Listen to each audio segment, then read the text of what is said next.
오늘은 플러스 고배당주에 대해서 말씀을 드려보도록 할게요. 플러스 고배당주 최근 들어서 주가가 진짜 미친 듯이 오르고 있습니다. 주가가 최근 들어서 이렇게 많이 빠졌다가 갑자기 V자로 계속해서 한 번도 빠지지 않고 계속 오르고 있는 추세예요. 일단 오늘은 왜 이렇게 플러스 고배당주가 오르고 있는지, 그리고 이거 관련돼서 제 생각에 대해서 말씀을 드려보도록 할게요. 플러스 고배당주는 제가 지난 영상에서 한번 말씀을 드렸는데, 저는 계속해서 좋고 저도 계속해서 투자를 하고 있다라고 말씀을 드렸습니다. 저는 아직까지 우리나라 투자처 중에서는 플러스 고배당주가 어찌 보면 좀 제 스타일로서는 가장 좋지 않나라는 생각을 가지고 있어요. 일단 플러스 고배당주에 들어가 있는 종목을 보시면 우리금융지주 5.65%, 삼성증권 5.29%, 기업은행 5.11%, 여러가지 종목들이 많이 들어가 있습니다. 근데 다들 아시다시피 플러스 고배당주는 이름을 보시면 눈치를 채시겠지만 고배당주, 그러니까 배당을 많이 주는 기업들이 많이 포진되어 있습니다. 우리나라 기업들 중에서 배당을 많이 주는 종목들이라고 하면 대표적으로 은행, 그리고 증권, 그리고 보험이라고 볼 수가 있죠. 여기 삼성화재, 그리고 SK텔레콤도 많이 주고 K카, 삼성카드 이런 쪽도 많이 줍니다. 최근 들어서는 기아도 많이 주고 있죠. 근데 일단 가장 많은 비중을 차지하고 있는 것이 은행, 그리고 증권, 그리고 보험, 그러니까 우리나라 금융사다라고 생각하시면 좋을 것 같아요. 그래서 결국에는 플러스 고배당주를 투자하시는 분들 입장에서는 나는 지금 금융권을 투자하고 있고, 그리고 다른 자동차, 그리고 SK텔레콤 이런 쪽으로도 조금씩 섞어서 들어가고 있다라고 생각하시면 좋을 것 같아요. 최근에 SK텔레콤이 유심 교체 관련돼서 조금 데이터 유출, 전반적으로 좀 안 좋은 이야기가 나오고 있어서 조금 얘네가 흠이긴 한데, 그래도 다른 애들이 워낙 많이 오르고 있기 때문에 좀 안정적으로 주가는 오르고 있기는 합니다. 그러다 보니까 저는 개인적으로 이렇게 ETF를 투자하는 게 좀 초보자들 입장에서는 좀 좋지 않나라고 생각을 해요. SK텔레콤이 원래 주가가 계속해서 올라가고 배당도 거의 한 6% 중후반대 정도 줬었잖아요. 근데 오늘 최근 들어서 갑자기 데이터 유출 관련돼서 주가가 그렇게 떨어질지 어떻게 알았겠어요. 그래서 일단은 분산 투자가 가장 핵심인데, ETF 같은 경우는 자동으로 분산 투자를 해주고 있습니다. 그래서 일단 플러스 고배당주 같은 경우는 나는 좀 귀찮다, 어떤 종목에 대해서 계속해서 보기 좀 시간도 없다 그러시면 이런 ETF를 투자하시는 것도 굉장히 좋은 방법이다 라고 생각을 하고 있고, 일단 그래서 금융주들이 많이 포진이 되어 있는데, 금융주들 올해 들어서 주가를 보면 일단 코스피 대비해서 은행이랑 증권은 훨씬 더 아웃퍼폼 하고 있습니다. 보험은 훨씬 더 언더퍼폼을 하고 있어요.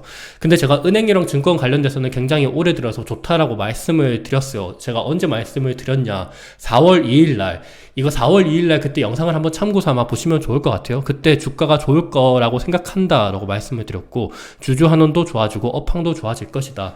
그때 삼성증권은 45,800원, 한국금융지주는 74,900원, 키움증권 이렇게 가격이었는데, 지금은 훨씬 더 요거보다 주가가 올랐어요. 4월 2일날이라고 하면 요때쯤이었죠.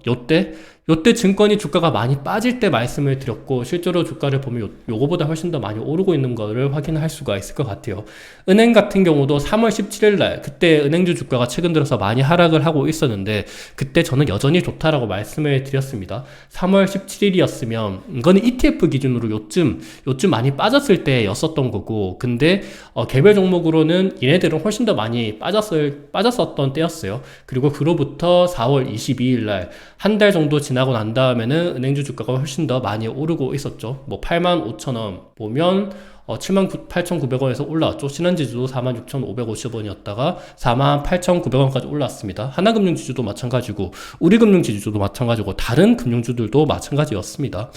그래서 저는 이렇게 계속해서 증권주랑 은행주는 좋다라고 말씀을 드렸고, 실제로 주가도 올랐고, 보험주들 관련돼서는 제가 올해 말씀을 드린 적이 없어요. 보험주는 제가 작년도 6월 27일 날, 그때가 마지막 영상이었는데, 그때도 좋다라고 말씀을 드리진 않았고, 보험주 투자는 이렇게 하면 쉽다라고 말씀을 드렸고, 그 영상을 한번 참고 삼아 보시면 보험주들 관련해서 어떤 게 좋고, 금리 인상 시기에는 뭐가 좋고, 금리 인하 시기에는 뭐가 좋고, 이렇게 말씀을 드렸습니다. 보험주들 같은 경우는 보편적으로 금리가 오를 때 좋고요. 근데 지금 같은 경우는 우리나라는 금리가 떨어지고 있습니다. 근데 일본 같은 경우는 지금 금리가 오르고 있죠. 그래서 일본 같은 경우를 오히려 저는 지켜보자라고 말씀을 드렸고, 일본 보험사들 대표적으로 도쿄 해상 홀딩스, 그리고 미쓰이 스미토모 해상, 그리고 솜포 홀딩스 같은 경우는 최근 들어서 주가가 쭉 오르고 있습니다. 일본은 금리를 계속해서 올리고 있죠.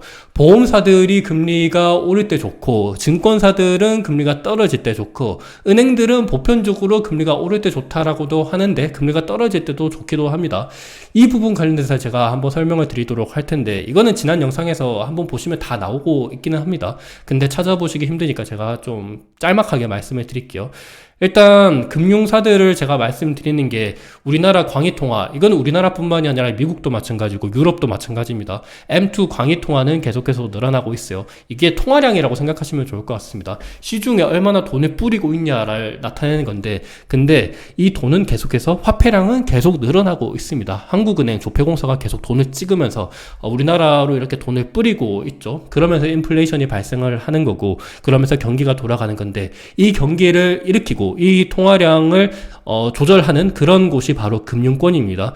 이 금융권이 취급하는 통화 자체가 늘어난다라는 거는 금융권들의 수익이 계속해서 증가할 수 있다라고 얘기를 하는 거고, 그리고 M2 전기 대비 증감률을 보면 이게 0%거든요. 0% 대비해서 지난 10년간 계속해서 플러스입니다. 요때 2022년도는 금리를 올릴 때잖아요. 그때는 시중의 통화량을 회수했을 때다 보니까 그때는 M2 전기 대비 증감량이 이렇게 마이너스로 들어가긴 했는데, 근데 지금도 어찌 보면 우리나라 금리를 계속 떨어뜨리고 있죠. 그 말은 통화량이 계속해서 늘어나고 있다는 겁니다. 그래서 저는 금융권들이 좋다라고 생각하는 거고, 요 추세는 앞으로 계속해서 될 것입니다. 일단 통화량이 늘어나야 경제가 돌아가는 거고, 이 경제를 돌리기 위해서는 금융권들이 하는 몫이 굉장히 큽니다. 당연히 뭐 은행들이 중소기업이나 아니면 자영업자들이나 아니면 가게한테 돈을 대출해줘야 이 돈을 통해서 레버리지를 일으키잖아요. 그러면서 경제가 성장을 하는 거고, 이 화폐를 취급하는 금융권들이 계속해서 좋다라고 말씀을 드리는 거예요. 그리고 더군다나 최근 들어서는 더욱더 좋은 점이, 최근에 정치권에서도 이제 대선이 얼마 안 남았잖아요. 그 말은 일단 표를 원하기 위해서, 그리고 과거 대비해서 코로나 이후로 주식 투자를 많이 하시는 분들이 많이 생겼습니다. 그래서 정치권에서도 최근 들어서는 뭐 상법 개정이라든지 아니면 배당 분리과세라든지 여러 가지 주식적으로는 조금 긍정적인 이야기를 조금씩 하고 있기도 합니다. 그리고 이재명 후보자가 코스피 5000 시대를 열겠다라고 하는 것만큼 굉장히 최근 들어선 대선 후보자들이 대선 관련된 이야기들이 좀 주식으로 좀 확장되는 그런 이야기가 좀 펼쳐지고 있습니다. 굉장히 좀 금융권들 입장에서도 좋죠. 왜 금융권들이 좋냐? 이런 게, 그러니까 코리아 밸류 프로그램인데, 코리아 밸류 프로그램의 가장 앞선 곳이 바로 금융권이에요. 은행이랑 증권이랑 보험인데, 그러면 얘네들이 어느 정도 좀 수혜를 받을 수 있을 것이다. 그리고 얘네들은 PBR이 굉장히 낮습니다. 그러면 결국에는 PBR이 올라갈 수 있는, 그러니까 순자산을 태우면 PBR이 당연히 올라갈 수밖에 없죠. 순자산이 PBR에서 분모이기 때문에 이 분모가 줄어들면 당연히 PBR이 올라가는 거고, 그러면서 ROE가 올라갑니다. 그래서 저 PBR 종목의 대표적인 뭐 금융주들이 좋다라고 보는 거고, 그리고 뭐 여러 가지 집중 투표제나 아니면 뭐 감사위원 분리선출 이런 이야기도 나오고 있기 때문에 금융주들이 좋을 것 같다라고 말씀을 드리고 있어요. 그래서 일단 증권사들이 금리 인하에 왜 좋냐? 증권사들이 하는 일을 보면 당연히 이해를 하실 텐데, 브로커리지 수익이 굉장히 높아요. 과거 대비해서는 좀 줄어들긴 했는데 그래도 지금도 35% 정도 들어가 있고, 그리고 IB 쪽, 그러니까 이게 투자은행, 뭐 M&A 하거나 아니면 IPO 하거나 그런 쪽으로 얻어들이는 수수료죠. 그쪽도 굉장히 비중이 큽니다. 그리고 이자 수익도 크고요. 근데 가장 큰 비중이 합치면 얘네들이 거의 한 70% 정도 차지하고 있다라고 보시면 좋을 것 같은데, 브로커리지 수익이 말 그대로 브로커, 그러니까 중간 유통을 해주면서 얻어들이는 마진이라고 생각하시면 좋을 것 같아요. 증권 어플 이용하시잖아요. 그 어플을 많이 이용하면 증권사들은 수수료를 챙깁니다. 근데 국내 일평균 거래 대금 추이를 보면 줄어들고 있기는 하지만 해외 주식 거래 대금은 늘어나고 있습니다. 최근 들어서 시장이 안 좋다 보니까 좀 줄어들고 있기는 한데, 그래도 이게 다시 회복을 하면 또 올라갈 거예요. 그 말은 이제 수수료가 이쪽으로 많이 생기고 있다. 국내 수수료 같은 경우는 원래 이게 비중이, 그러니까 퍼센테이지가 별로 안 되잖아요. 근데 그 대신에 해외 주식 수수료 수익은 이게 퍼센테이지가 훨씬 더 높습니다. 사람들이 이쪽으로 많이 투자를 하면 증권사들 입장에서는 훨씬 더 돈을 많이 벌 수 있다라고 보여지고 있는 거고, 그리고 이 추세는 앞으로 계속해서 되지 않을까라고 생각을 하고 있습니다. 그리고 최근 들어서는 넥스트레이드 거래소가 또 새로 생겼잖아요. 요거 관련돼서 증권사들이 요걸 또 중개를 해줍니다. 그러면서 얻어들이는 수수료 수익이 거의 뭐 5천억, 8천억, 6천억, 7천억 요 정도 수치가 되는 만큼 굉장히 이게 또 크게 수익에 기여할 수 있다라고도 보시면 좋을 것 같아요. 그리고 퇴직연금 적립금 추이도 보면 이게 계속해서 늘어나고 있어요. 과거에는 잠자고 있는 돈이라고 얘기하던 퇴직연금을 통해서 최근 들어서는 투자도 많이 하고 계시죠. 그래서 이런 부분들도 어찌 보면 증권사들이 좋다라고 보여주고 있는 거고, 금리가 떨어지면 M&A 시장도 활발해집니다. 왜냐하면 M&A 같은 것들 자체가 이게 비용이 많이 발생하는 거잖아요. 돈이 있어야 M&A를 하죠. 근데 금리가 높다라는 거는 자본 조달 비용이 높다라는 거죠. 반대로 금리가 떨어지면 비용이 줄어든다라는 겁니다. 그러면 M&A가 당연히 활성화될 수밖에 없어요. 그러다 보니까 금리가 떨어지면 주식시장도 활성화되면서 수수료 수익도 높아지고, M&A가 활성화되면서 IPO 그리고 뭐 IB 쪽 수익도 높아지면서 증권사들이 좋다라고 제가 말씀을 드렸었습니다. 요때요. 그래서 좀 세부적으로 보시면 이 영상을 한번 참고 삼아 보시면 좋을 것 같고요. 그리고 일각에서 말씀하시는 부동산 PF 관련돼서는 증권사들도 사실 좀 많기는 합니다. 근데 저축은행이랑 새마을금고보다는 그래도 좀 안정적이고, 그리고 다행히도 최근 들어서는 금리가 좀 떨어지고 있기는 합니다. 저는 개인적으로 새마을금고랑 저축은행이 훨씬 더 심각하다라고 뭐 보고 있는데, 증권사들도 걱정하시는 분들은 조금 더 이것도 증권사들마다 좀 다르긴 해요. 어떤 증권사들은 이쪽으로 위험자산 비중이 높은데 다른 증권사들은 또 괜찮기도 합니다. 요거는 증권사들마다 다르고 있기도 한데, 우리는 근데 ETF를 투자하죠. 그래서 좀 괜찮다. 그리고 증권사들 말고 뭐 다른 은행이랑 보험들도 들어가 있다 보니까 요런 면에서 저는 요 ETF 플러스 고비당주 괜찮다라고 말씀을 드리고 있고, 그리고 실제로 증권사들의 실적을 보면 꾸준히 이렇게 올라가는 모습을 보이고 있죠.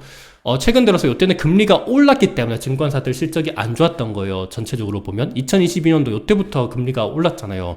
그래서 이렇게 안 좋은 건데, 근데 최근 들어서는 금리가 조금씩 떨어지면서 다시금 회복을 하는 듯한 움직임이 이렇게 관찰이 되고 있습니다. 그래서 지금은 금리가 떨어지고 있어서 증권주들이 좋지 않을까라고 생각을 하는 거고, 그리고 다음으로는 보험사입니다. 보험사들 같은 경우는 제가 지난 영상에서도 말씀을 드렸다시피 금리가 오를 때 좋습니다.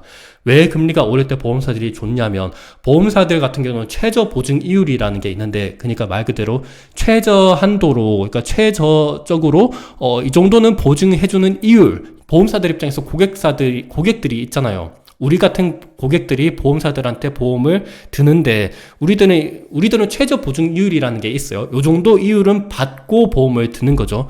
근데 이게 고정금리로 많이 체결이 되어 있는 경우가 많습니다. 과거에는 금리가 높았었던 때였잖아요. 그때 높았었던 금리일 때 보험을 들었었던 게, 지금 만약에 금리가 떨어진다 그러면 보험사들 입장에서는 손해를 볼 수밖에 없습니다. 왜냐하면 보험사들은 우리들한테 보험료를 받아서 자산을 불리거든요. 국채를 투자하거나 아니면 주식을 투자하거나 뭐 여러 가지 회사채를 투자하거나 여러 가지 좀 안정적으로 투자를 하게 되는데, 근데 보통 좀 안정적으로 장기 미국채 쪽으로 투자를 많이 하기도 합니다. 근데 최저 보증이율이 고정이 되어 있는데 미국채 금리가 떨어진다 그러면 요 마진이 줄어들 수밖에 없죠. 근데 반대로 내가 투자하는 보험사들이 투자하는 국채 수익률이 높아진다 그러면 최저 보증이율은 고정이 되어 있는데, 그러면 이 스프레드가 늘어날 수밖에 없습니다. 그러면서 당연히 보험사들은 자산에서 오는 수익이 커질 수밖에 없어요. 물론 국채에 대한 평가손은 좀 줄어들 수가 평가손익은 좀 줄어들 수가 있습니다.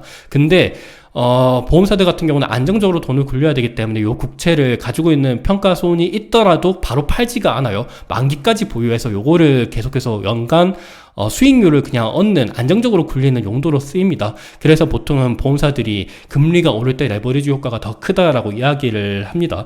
그리고 과거에 우리나라 대형 생보사 같은 경우는 과거 저축성 보험을 많이 판매했었어요. 이 저축성 보험에 보통 고정금리로 많이 판매를 했는데, 뭐 30년간, 40년간 고정금리 7%, 8% 이 상품을 굉장히 많이 팔았었어요. 과거 우리나라 1990년도, 뭐 1980년도, 한 뭐 2000년도 초반, 이럴 때 굉장히 고성장 시기가 있었잖아요. 그때 뭐 15%짜리 저축성 보험도 많이 팔았는데, 요게 어찌 보면 일종의 다 고정 비용으로 나간다라는 겁니다. 근데 금리가 올라가게 되면 자산에서 오는 수익률은 높아지는데, 요 고정 비율에 대한 그 스프레드 자체는 줄어들기 때문에 어찌 보면 요거에 따른 손해율도 어느 정도 좀 보전을 할 수 있다라고 보는 거죠. 손해율 같은 경우도 있는데, 이 손해율 같은 경우는 보험사들 입장에서, 그러니까 뭐 자동차 보험에 대한 손해율이 높아지면 손해를 볼 수밖에 없죠. 그러니까 자동차 사고가 많이 나게 되면 손해율이 커질 수가 있는데, 그래서 요거 같은 경우는 어찌 보면 정치적인 거랑, 그리고 기술 개발 이런 거랑 좀 관련이 있기도 합니다. 근데 요거는 사실상 금리보다는 오히려 지금 뭐 대선이 코앞에 남아 있거나, 아니면 기술 개발, 뭐 자율주행차 개발 이런 것들이 조금 더 중요하다라고 보여지고 있기도 해요. 근데 최근 들어서는 대선이 얼마 안 남았기 때문에 보험사들 입장에서는 항상 국민들을 상대로 장사를 하는 기업들은 좀 안 좋을 수가 있거든요. 좀 여론의 물매도 좀 받고, 그리고 정치권에서도 좀 개입을 하면 안 좋아질 수가 있다라는 부분에 있어서 최근 들어서는 보험사들이 많이 좀 다른 은행이랑 증권사들 대비해서는 언더퍼폼하는 이유이지 않나라는 생각을 하는 거예요. 그리고 4대 실손보험, 그러니까 실손보험도 1세대가 있고 2세대가 있고 3세대가 있는데, 이 4세대까지 갔다라는 것 자체가 실손보험에 대한 손해율이 높기 때문에 이걸 계속 개정한다라는 거예요. 그래서 이런 부분들은 한번 참고 삼아 보험사들은 좀 보셔야 된다.